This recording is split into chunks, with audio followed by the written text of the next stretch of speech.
you doing, folks? This is Tony Mason from Sound Advice. Just came back from the NAMM show 2017. Got some really cool stuff I'm going to talk to you about. Let's start with Yamaha.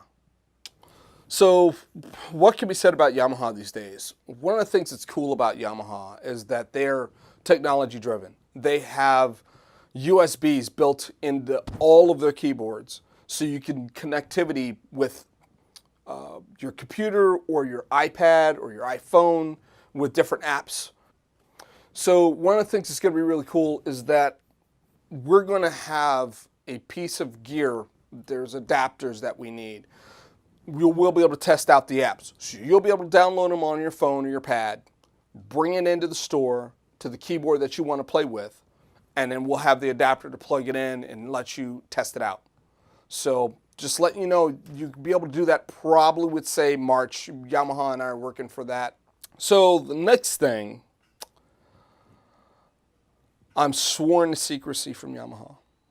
So what that means is what I saw. You're going to be excited about the price. That's one of the things I'll say. Instrument that you'll be able to take on stage and deliver really cool performances with at a budget price that it's unheard of. So just know that something's coming within the next few months, that somewhere around, I believe they said summer NAMM. It's possible that it'll come out earlier than that. The minute it hits our store, you will know it. I will show it that day. All the stores will have it all at the same time, so it'll be pretty impressive.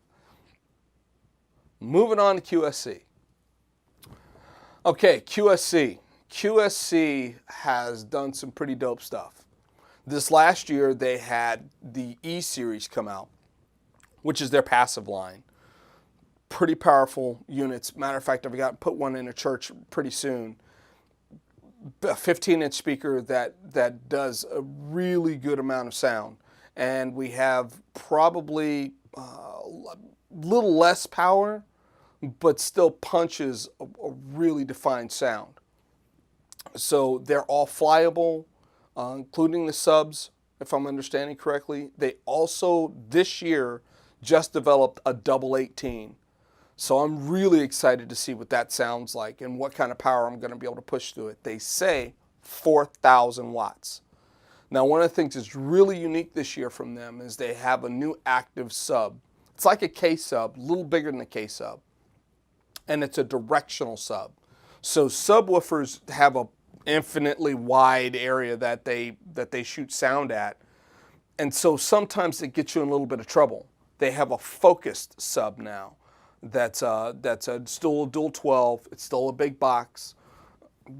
Sits a little taller, a little longer than the OK sub, but it's supposed to hit some pretty defined sounds and pack a pretty good punch. I haven't heard it yet. Again, it was new at NAMM. They haven't disclosed any really positive figures, but it looks like it's going to be pretty solid. Features on QSC TouchMix Pro. You have to come and see me. I have some pretty cool tips that I can show you on the TouchMix Pro. The feedback unit that's built into it is bar none, probably one of the best in the industry from just what I saw. Again, I'm going to put that to the test on the floor. We'll probably do a demo on it so people can see it in action, but really impressed with what QSC has done with that. Let's get into Chauvet. So Chauvet has done some pretty unique things. They've come with the FX Par, which we have in the store already. Not too many people know about it. I haven't done anything really hyped about it. But it's a wash that has a lot of LEDs in it. And then those LEDs can emit as one or independently. And it's pretty slick show light, but it also is it's a really nice wash to just wash an area. If you wanted to use it for uplighting, or you wanted to use to do a stage or a specific table or something like that, it's a really slick light where you could use for, it has a lot of different colors in it. A lot of other lights don't have. I'm thinking it's going to wind up replacing the Slim Par, but I'm not quite sure. Okay, another cool one that they had was the the geyser. So they have two different geysers. They have a big and a medium and a small now. The small guy is going to be $199, and it's going to shoot great. Not as good as the other two, but it's going to be a really nice geyser. And at its price point, you're definitely going to be able to do some special effects with that, either as a band or a guy who's doing a DJ show, and he wants to be able to show off a little flair for like an entrance of a wedding, or either a special effect for a bride and groom on the floor, something like that. You could use this for a lot of different things at an entry-level price point that works well for you. Chauvet also has a new unit called the FX, they call that Array Q5. Has a bunch of LEDs in it, mostly flash white, which is slick, and then it does a bunch of chase of other lights in it. It's almost like a strobe, not quite, because it is a full-on light. I'm not quite sure how that's going to work, but at $159, it's something that we're going to bring in and test out on the floor. And I think some DJs might use that as a nice little piece to add to a flair what they're trying to do with their rig now. Okay, there's a new company on the market. They're called Sound Switch. Imagine being a DJ, taking your music and uploading it into your lighting software. Then take that music and have an effect of your lighting go off at the beat of the songs that you want them to go in on. That's what this software does. The version right now, you have to manually load it in. And let's say you're working with Serato. You load a Serato, you load your song, you load up the software and hardware. And as you do the hardware with the software, as you're in editing mode, you can set how you want the beats to work, how you want it to follow the algorithm of the song, and then it's recorded. Every time you play that song, it'll play that same scene back. Pretty dope. One of the things they haven't told me whether it's really going to happen, two things that will be a great update for that. One will be when you plug in your light, it's going to know what light it is. So it's automatically going to know what it has to work with. And the second part is it'll automatically load up in your song and load itself and say what it wants the lights to do. You can make changes to that automatically. You don't have to set the lights. That's coming in an upgrade. The Soundscape is $499. I don't have them yet. I don't even have access to them as of yet. But it's a technology that was in the Chauvet booth that they're really hyped about, and they're going to start bringing them in. So it's going to be something we'll have at the store. We'll be able to demo that probably in the next couple of months.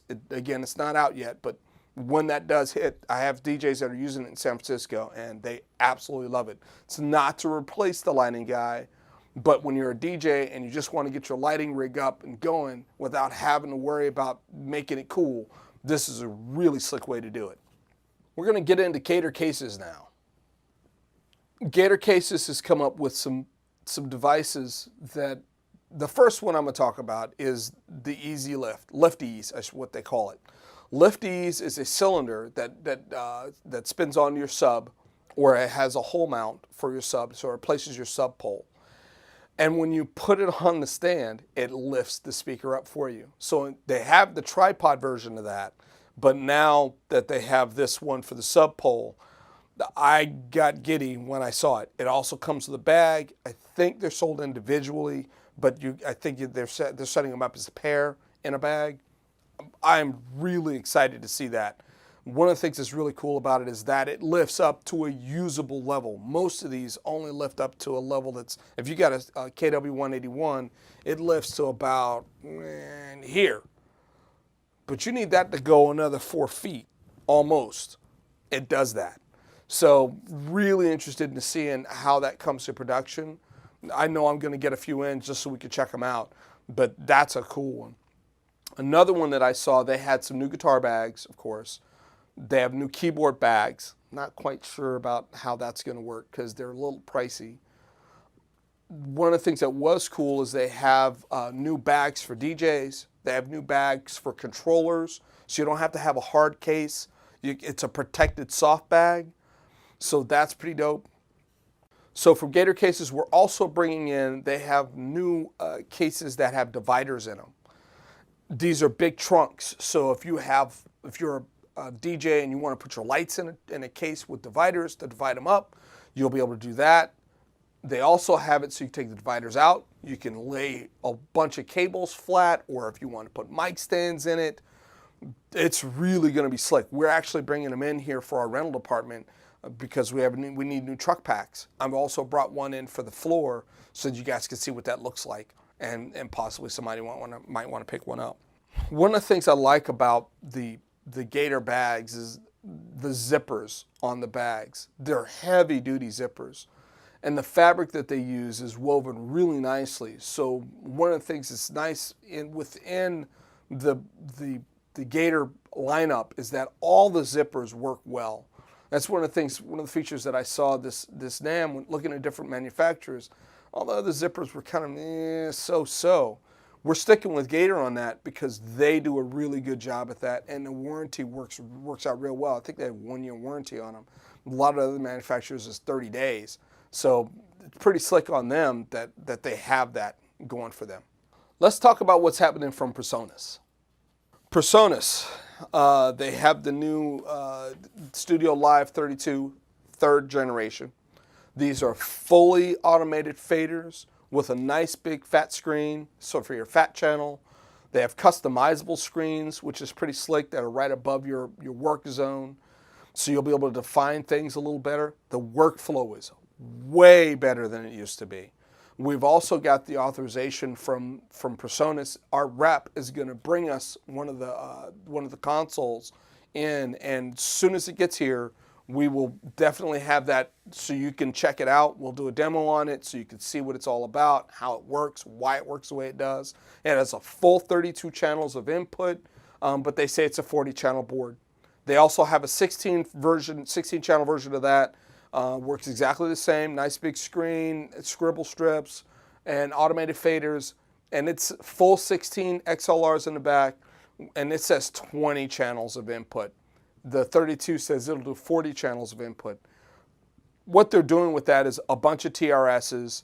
They do Bluetooth, so Bluetooth input, which is slick. They also do USB. What a slick feature that they've done with no one else has is they have capture on board. The processor that's inside those units are huge. To be able to do all the features that it has, do all the automation, and then you can record right onto a stick all 32 channels, or 40 channels in some cases. That's pretty powerful.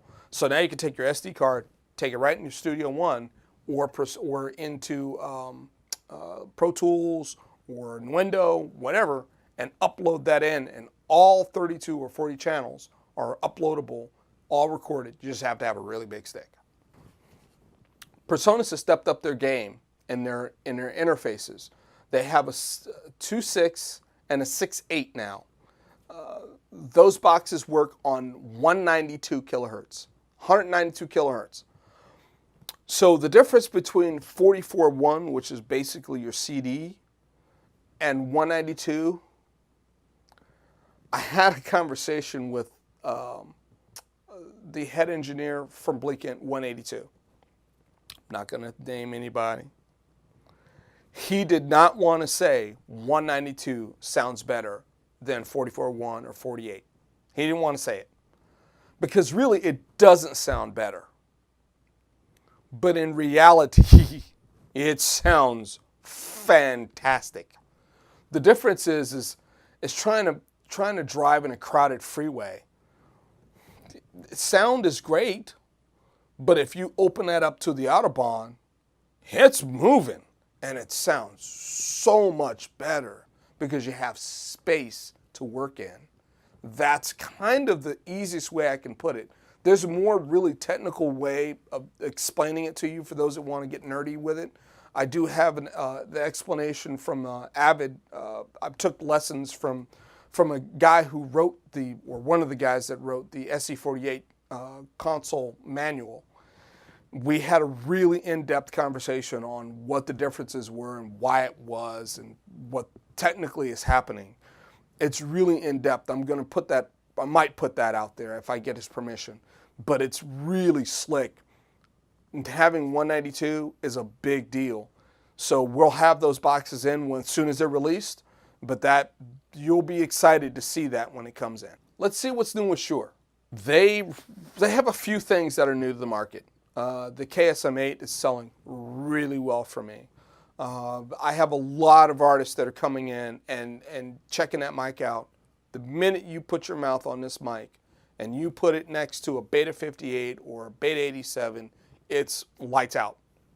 Totally different microphone. Those other two microphones are great microphones, but when you get up to this next level, wow. So you can get this microphone in nickel or black, and they just sound phenomenal. So you definitely want to come in and take a look at them. Shure's Motive. The Motive, it's for the guy who wants to do podcasting or just some simple recording in the home or out in the field or just wants to grab some just dialogue. The Motive brand is really, really slick. The fact that they're small, some of them will work with your iOS, some of them will work with USB, so you have different avenues to use your audio with, your recording with. They have one now that works right in your phone. It's a lavalier. I think it works with both Android and iOS, but I know for sure it works with Apple. You plug the phone in with the small lav, and you're recording right away. iPad or iPhone, we're going to get some of those in. I think they're $70. Can't beat that. I was looking at trying to get some other microphones in, and why? This is going to work great for you. So we'll be bringing those microphones in. We should have those here within the next week or so. So you'll be able to check them out. We have most of the product line here. When we do Facebook Live and do sound advice, we have the ability to use their small puck, the AVI. The AVI is pretty slick. It sounds really good, and it has all the features that Apple is allowing Shure to use, and it's wide open. So the sound fidelity in that is pretty incredible. Okay, the MV88 is a great microphone. Now, it's not new from NAMM. I just got beat up by my producer over it. But what's really slick about it is that I have a visually challenged man who he wants to do podcasting, but he can't see, obviously. So the way that iPhone 6 Plus works is it has the direct assistance in it.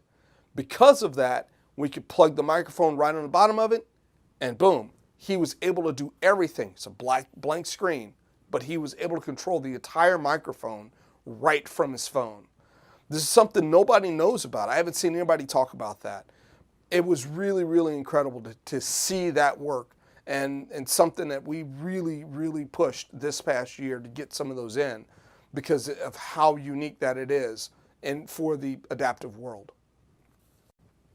Shure is bringing something cool and neat to their brand this year. It's called the GLX-D Advanced. Now what this is it's their regular GLX-D, but it's rack mountable, and it's going to have removable antennas, which is going to be slick. They're going to also have the batteries for it, which is going to be really nice to be able to have no more charging with batteries that you got to buy all the time. You buy them one time, it'll probably last you 5 years. You're probably, I think with my church, we are using one recharge every month and a half, and 1 hour charges 14 hours. A half charge is 15 minutes. It's incredible on what these batteries do. But using them in the GLD, because of how efficient everything is, the GLD, or GLX-D, the GLX-D will allow you to put the microphones within a range that covers an entire stage area now. It's not going to go from the back of the building to the stage, but the entire stage can be within these fins that they have out now for this new unit. And you can put several racks of units together in a combiner, which is pretty slick this year. So the GLX-D is advanced is going to be a new piece that you're going to want to take a look at. So a few things that we saw at NAMM. Didn't really find a whole lot of new gear. Found some new technology, but the best thing that I found was better deals. So Skip is going to have some deals this year that are coming up. You'll have to come in, you have to talk to us about them. I have them on some things, I have them not on others. I'm not going to know. Skip's not going to tell me exactly what until it starts to hit. So if you're looking for something in particular this year, definitely stop in and see Brad or myself, and we will try to get you the best deals we can. Not huge, but a deal is a deal. So thank you for tuning in to Sound Advice. Brad and I want to thank you for watching our program, and we hope that you have happy hunting.